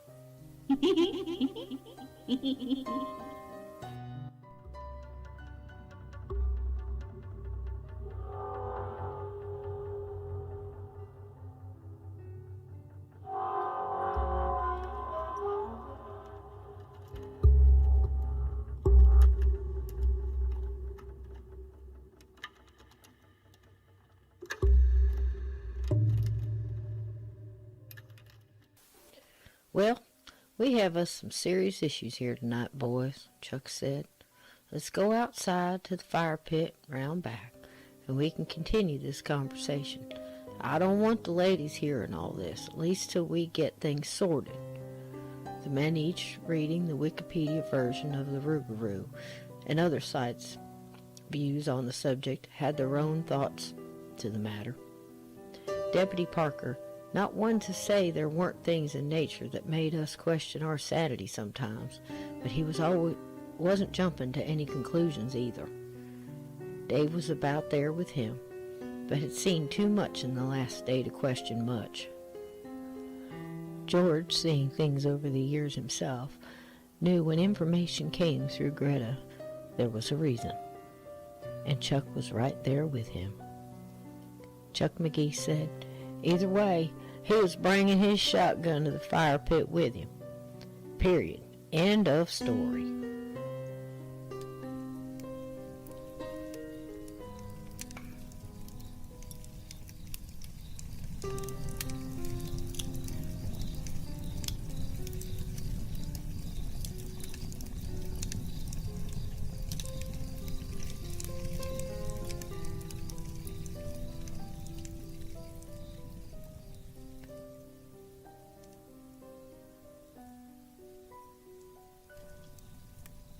They went outside and started a fire, and Dave started the ball rolling.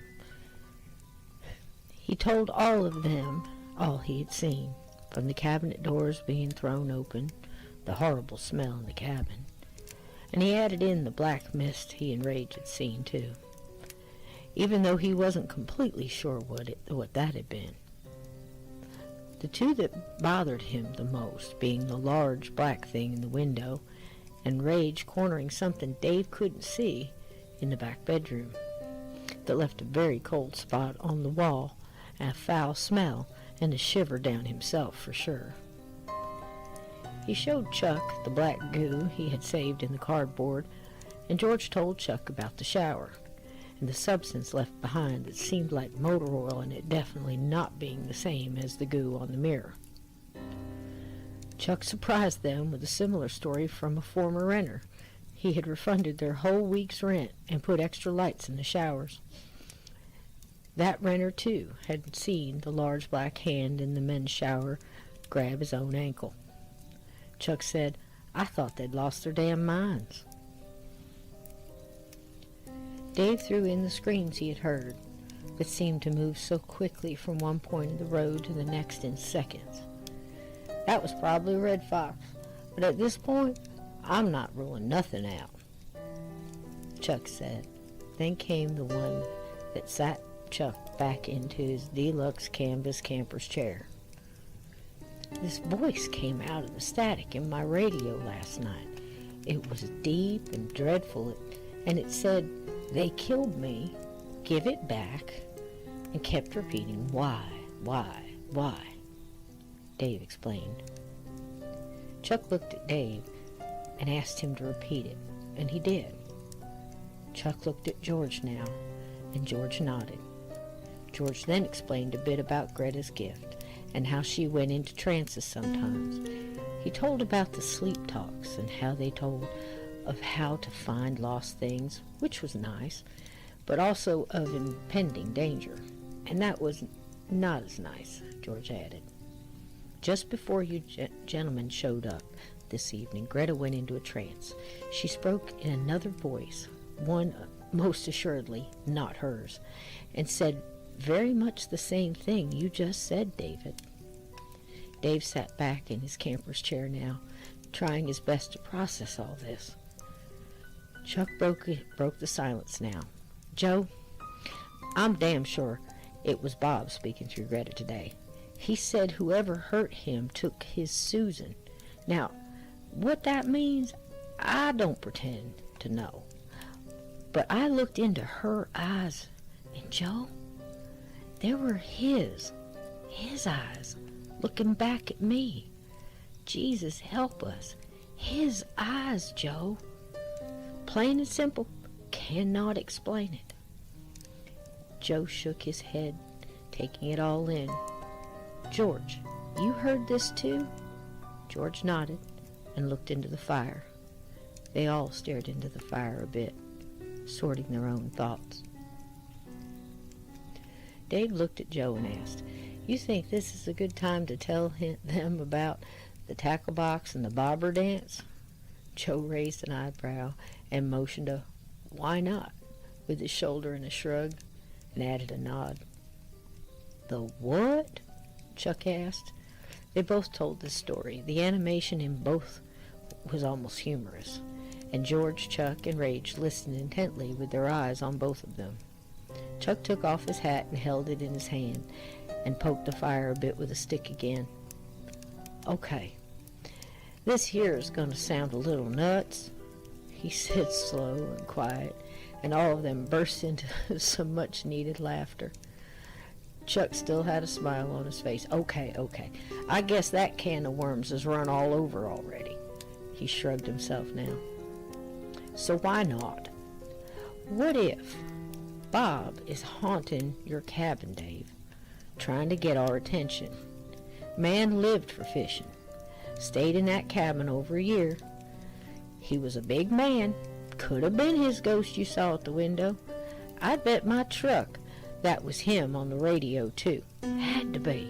It's just way too similar. I just don't know why he won't come out and say who killed him. if that's what happened. Joe said, thoughtful and kind of thinking very carefully about the words coming out of his mouth.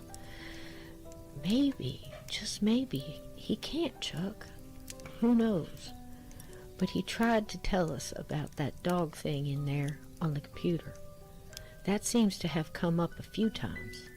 It's possible present danger may take precedence over past pain.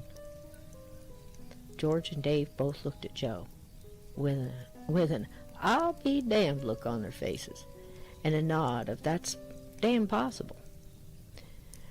Chuck didn't. He sat back again, slowly eased his shotgun across his lap and patted her stock. Well, boys, if that's true, we got trouble on the mountain tonight. And he told them what Sheriff Cook had told him over the phone earlier about the claw marks on Jeb's truck and how he had extra men on patrol on the mountain tonight. Chuck also let some things flow from him tonight not many who hadn't been close friends knew. He looked into the fire now and spoke them matter-of-factly. I'm calling Jake and Gray Cloud tomorrow first thing. If these things are in the woods anywhere in Alabama or Tennessee, they'll know. Joe shook his head like he was familiar with the name. You know them, Joe? Who's he talking about? Dave asked. Yes, I do. They are elders from the original indigenous people here, Coasati and Cherokee. Chuck added. They come here often and bless the grounds. Look to the care of the land here. It is sacred soil, to them and to us. Dave nodded and said, I wish more people felt that way. We keep this place as respectable as we can, but I can tell you, the things that have been stirred up here by those opening doors they cannot close has brought more trouble here than they realize. There are parts of these woods we don't go in. Uga Sita, the soil. It is sour. It is odd how the animals know to go around it. Bad things happen there. There was a man who disappeared 2 years ago, just vanished. His group said he was there, turned the corner, and then gone. Poof! Never turned up either. A woman lost time out there last summer. She was stumbling around for 5 days. We could hear her screaming right there, but we couldn't see her. We could not see her. Chuck emphasized this by putting his hat back on his shaking head. She finally showed up jabbering on about some ghost kids trying to suck the life out of her, and then just left her in that damn playground down the road. Jeb found her passed out on that old merry-go-round spinning around like a top. It'd have been funny if it wasn't so damn peculiar. Poor lady's still up in Marlboro State House for the terminally batshit crazy. Dave's mind clicked back to what Jacob had told him, and he placed this little thought in the file cabinet in his mind and filed it between WTF and quite possible, and then listened on. The cave today was not far from where that part starts.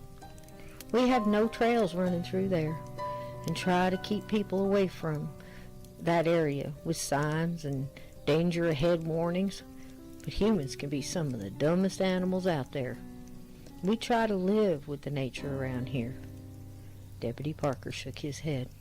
The sheriff told me, says there's more things in heaven and earth, Dave broke in, than dreamt of in our philosophy. He laughed. Sheriff Cook quotes Shakespeare? I'm really beginning to like that guy. And they laughed, and that was good too. Laughter made you feel better. It was just a fact. Chuck leaned in and poked the fire with a stick again and added, well, Grey Wolf and the shaman, they will know what to do. They'll come up here and set things right again. The energy is just way off around here. You can feel it on the wind. Until then, we have a long night ahead. Chuck patted the stock of his shotgun again and added, load 'em if you got 'em, boys, and I'll get May to brew us up some strong coffee, too. Now, tell me about this tackle box again. I mean, damn it if that isn't something. Rage looked at Chuck like he knew what he said and barked an agreeing woof, and they all laughed some more.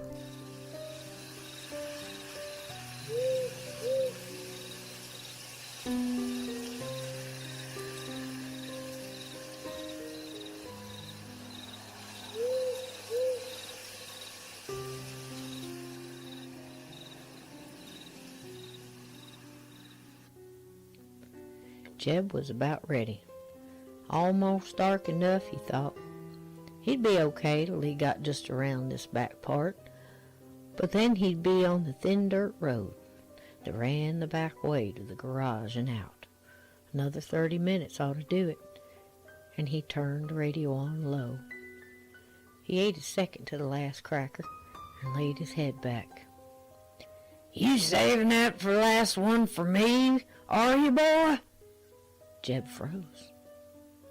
He didn't open his eyes.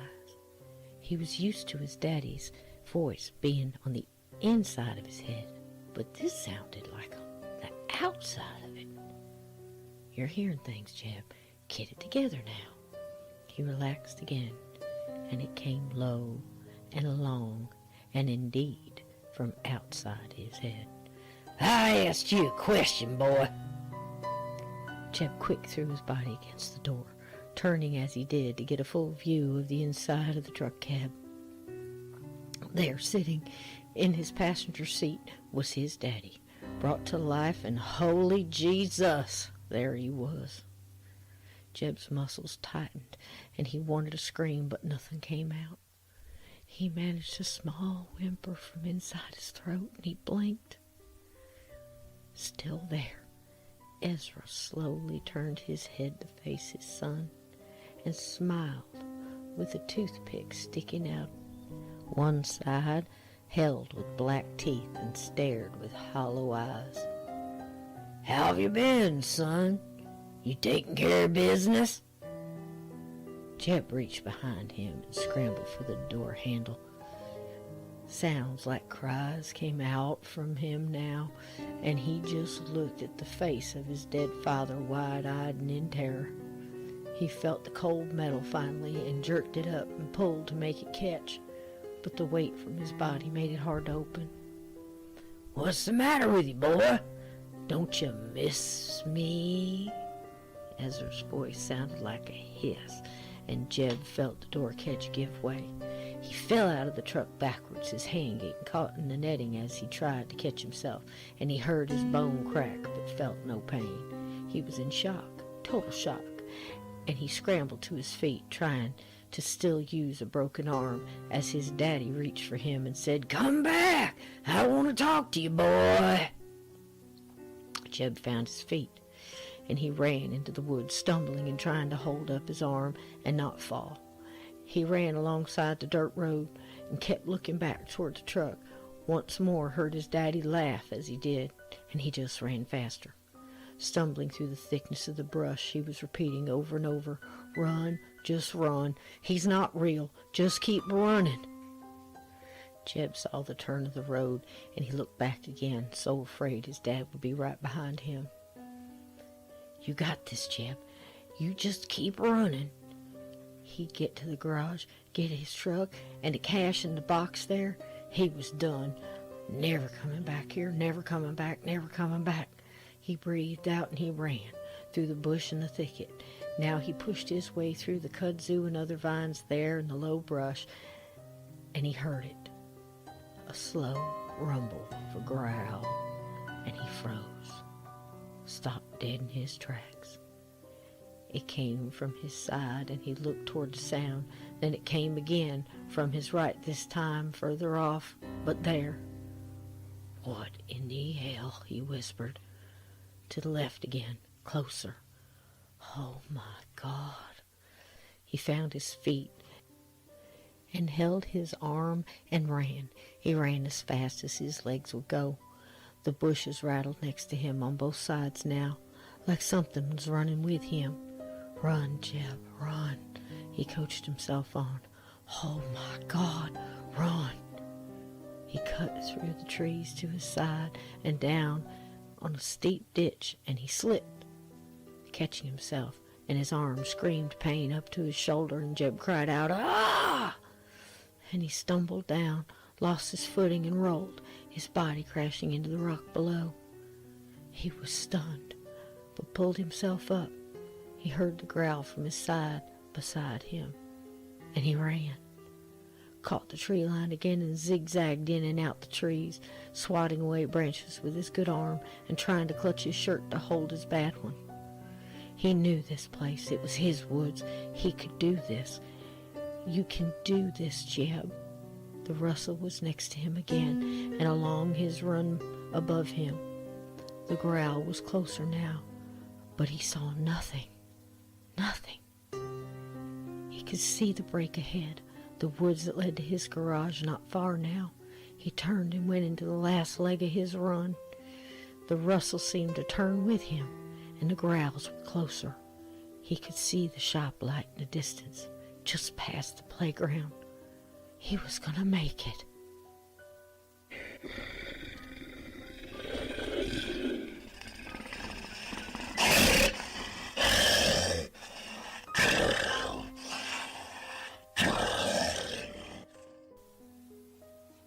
It had been long since they were able to hunt in this way. It felt good to hunt and to turn the prey, to guide the prey, to herd them where they wanted it to go. His back was so very good at the chase. It had been hard along the journey to hunt the grounds they knew.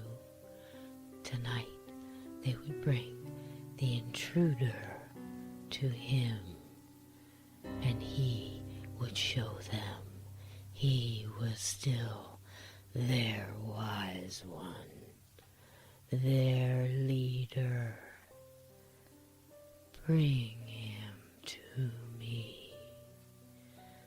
Bring him. Jeb crashed through the low brush, and he could see the light ahead. He stopped for a moment, held his arm, and looked back into the woods. He had heard nothing for a bit, and he listened now. He breathed deeply and let it out, and a clear growl came from both sides of him now, a bit off, but there. He reached in his pocket for the Zippo, maybe a bit of light to help him through the rocky hill below to the open playgrounds field. He fumbled with the lighter in his hand, and the growl came right behind him now.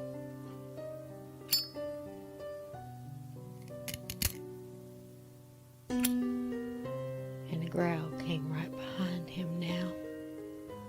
Jeb cried out. He couldn't help it, and his feet took off, down the clumsy slope of rocks in the dark. He had done it.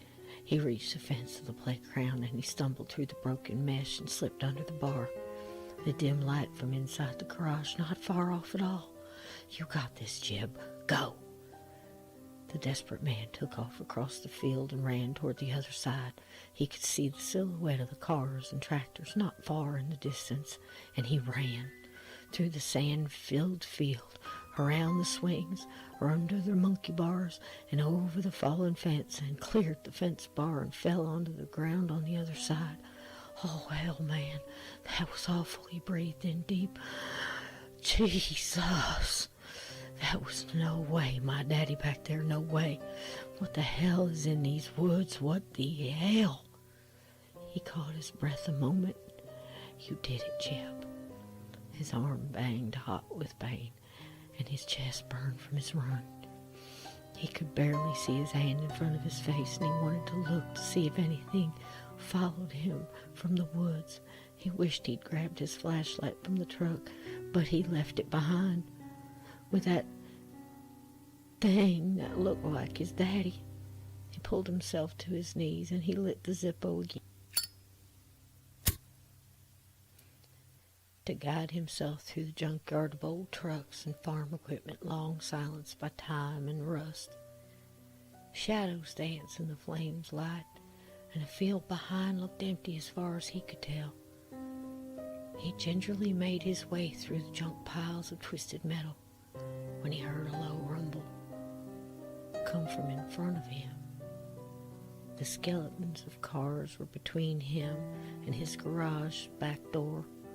His truck, with a loaded 357 under its seat, sat even closer, there between him and freedom. A dark shadow began to move right in his path. It rose from the bed of an old pickup truck right in front of Jeb. It stood up slow and unfolded its massive body before him as the horror unfolded inside Jeb. It was the creature he had seen on the road last night, backed by the moonlight, standing in the bed of the old pickup. It stood enormous before him, and it spread its arms out to its side and let out a howl that curdled Jeb's blood.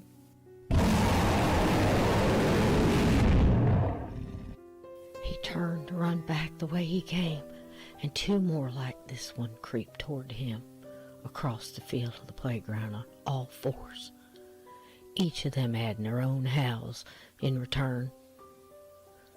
The beast leaped out of the truck and landed before Jeb in one fluid movement, picked him up by the back of his shirt and lifted him off the ground. He turned Jeb's helpless body toward him, and the light of the Zippo illuminated the beast's face. Jeb looked into the creature's eyes, and he thought he saw a glimpse of sympathy there. But the beast snarled hot, foul air towards him, and Jeb started to scream again. The beast slowly reached up with its enormous claws and slowly ran them down Jeb's face, like a dad would do to his son, and with the same gentleness. Jeb had no real thoughts at this time. They were overrun with sheer fear, and his whole body trembled. The Zippo still lighting the thing's face as it shook in his hand. For a brief second, Jebediah Perkins thought the beast would somehow drop him and run off with the others, who had now gathered into the light of Jeb's flame. The wrathful beast slowly moved its claws up Jeb's face, now the other way, across his forehead and into his hair, and Jeb stiffened from its touch. It slowly raked its claws over Jeb's scalp, tilted its head, and grabbed a claw full of his hair, and jerked the man's head to one side, and bit through his neck completely as he pulled. The beast held up Jeb's head like a trophy to the others and let the body fall. The Zippo hit the ground and found a puddle of gas there and engulfed it, and the gas can left turned over, went up in flames. The flames flew up and caught one of the smaller beasts, and as Jeb's head watched on, he saw one dragging off his body as the other ran into the field, half of it covered in flames, and watched it roll around in the sand. Jebediah felt the dark enclose on him, and then he saw no more. The beast raised the head to the moon and howled.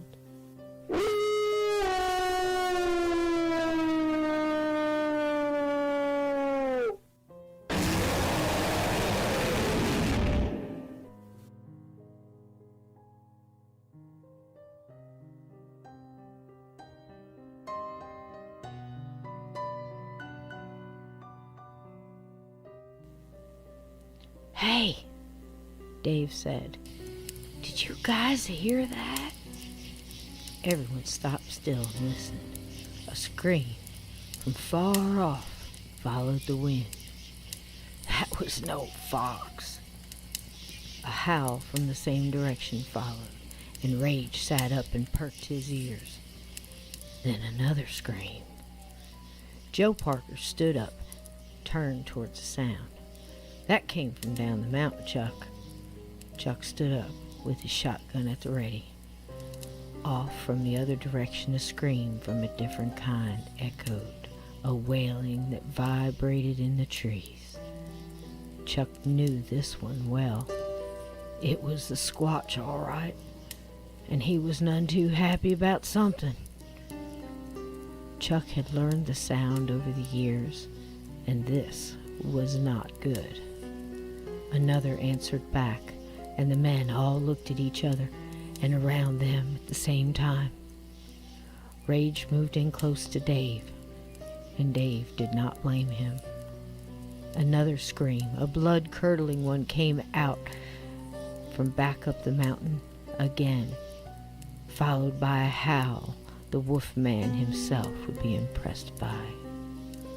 May and Greta stepped outside the back door and into the light of the fire pit, and they all stood in a moment of silence, waiting for the next sound. "My God," Chuck whispered to the group. "Well, welcome to Hell Night, boys."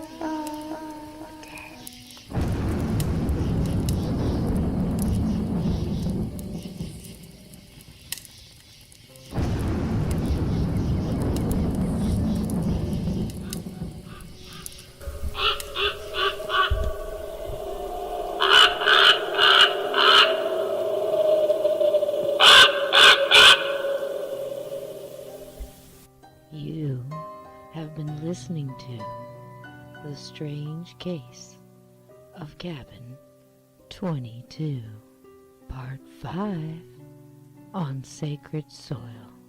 Stay tuned for Part 6, the final chapter.